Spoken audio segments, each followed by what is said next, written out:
Kami dari kelompok 4 ingin membahas mengenai penyakit stroke. Ini dia daftar anggota kelompok 4. Nah, ini dia daftar nama dosen mata kuliah komunitas 2. Apakah kamu sudah siap menambah ilmu baru? Penyakit stroke adalah penyakit yang terjadi akibat terganggunya aliran darah ke otak secara tiba-tiba sehingga menyebabkan kerusakan pada neurologis atau saraf. Penyebab terjadinya stroke kira-kira apa ya teman-teman? Penyebab stroke bisa bermacam-macam loh. Yang pertama bisa disebabkan karena kekurangan suplai oksigen yang menuju otak. Yang kedua bisa disebabkan karena pecahnya pembuluh darah di dalam otak. Penyebab ketiga yaitu adanya sumbatan bekuan darah di otak. Penyebab keempat yaitu karena faktor penyakit seperti hipertensi, kolesterol, gangguan jantung, diabetes, dan riwayat stroke dalam keluarga. Kelima, karena faktor gaya hidup seperti merokok, minum alkohol, makanan yang tidak sehat. Stroke dibagi menjadi 2 jenis loh teman-teman. Pertama, stroke iskemik yang disebabkan karena adanya sumbatan darah di otak. Kedua, stroke hemoragik yang disebabkan karena adanya perdarahan di dalam otak. Apa saja ya tanda gejala stroke? Ayo kenali tanda gejala stroke dengan kata waspada. Wajah perot, anggota gerak lemah, rasa raba terganggu sebagian, bicara tidak jelas, sulit bicara, bingung secara tiba-tiba. Apabila ada salah satu gejala tersebut, segera ke rumah sakit. Terdapat 2 faktor risiko stroke loh teman-teman. Pertama, ada faktor risiko yang tidak dapat dikendalikan. Faktor risiko yang tidak dapat dikendalikan diantaranya ada usia, jenis kelamin, ras atau etnis, dan genetik. Yang kedua, faktor risiko yang dapat dikendalikan. Nah, di faktor ini terbagi lagi menjadi 2, ada faktor risiko biologi dan faktor risiko perilaku. Adapun faktor biologi ini berasal dari genetik dan gaya hidup, sedangkan faktor risiko perilaku ini dapat dikendalikan dari perubahan gaya hidup atau perilakunya. Bagaimana ya penanganan dan perawatan stroke di rumah? Penanganan dan perawatan stroke di rumah yang bisa dilakukan diantaranya berobat secara teratur, minum obat secara teratur, motivasi klien agar tetap bersemangat melakukan latihan aktivitas fisik, melatih pasien menggerakkan otot dan sendinya, dan periksa tekanan darah secara teratur.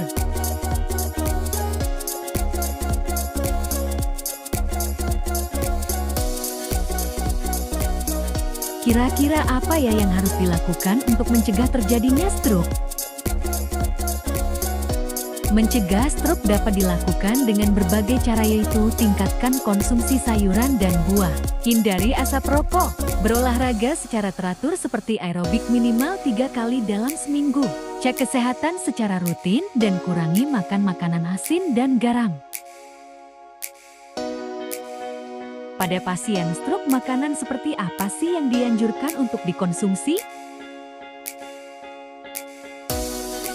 Pada sumber karbohidrat, kamu bisa mengkonsumsi beras, ubi, biskuit, kentang, singkong, dan bihun.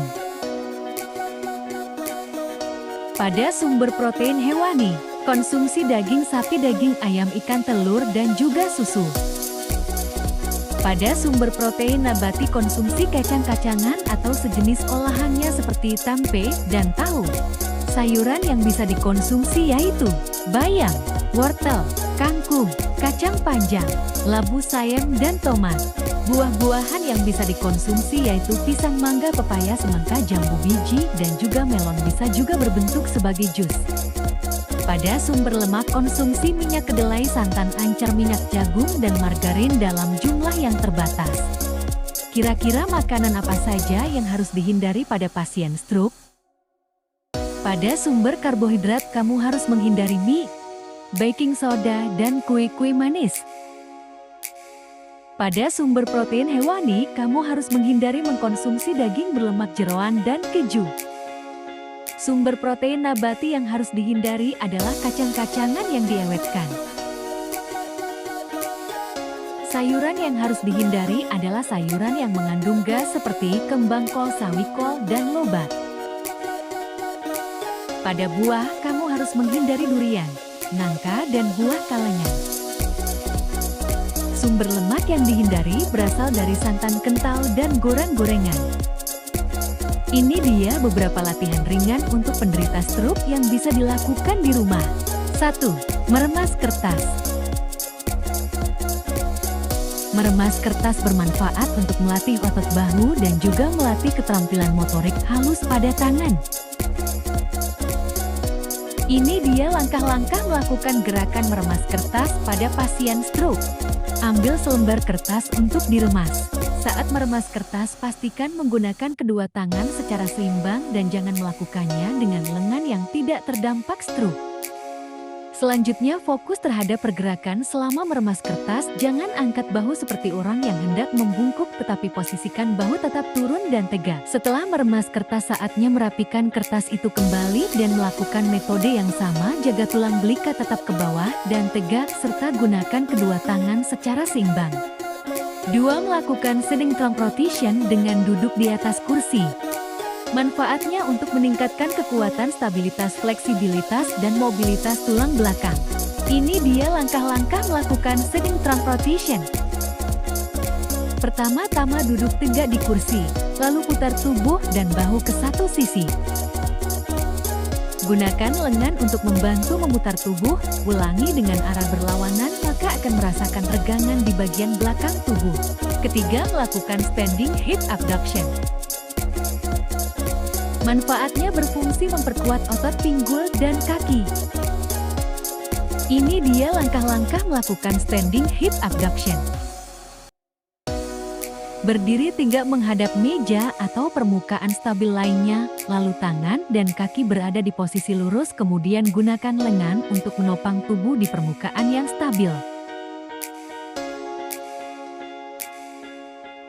Angkat kaki ke samping, pastikan bagian batang tubuh tetap tegak dan tidak perlu membungkuk, lalu fokuskan juga pada posisi panggul agar tidak berputar ke samping. Ulangi latihan ini sebanyak 10-12 kali di sisi kanan, lalu ganti di sisi kiri sebanyak 10-12 kali. Itu dia beberapa hal mengenai stroke, semoga bermanfaat ya teman-teman.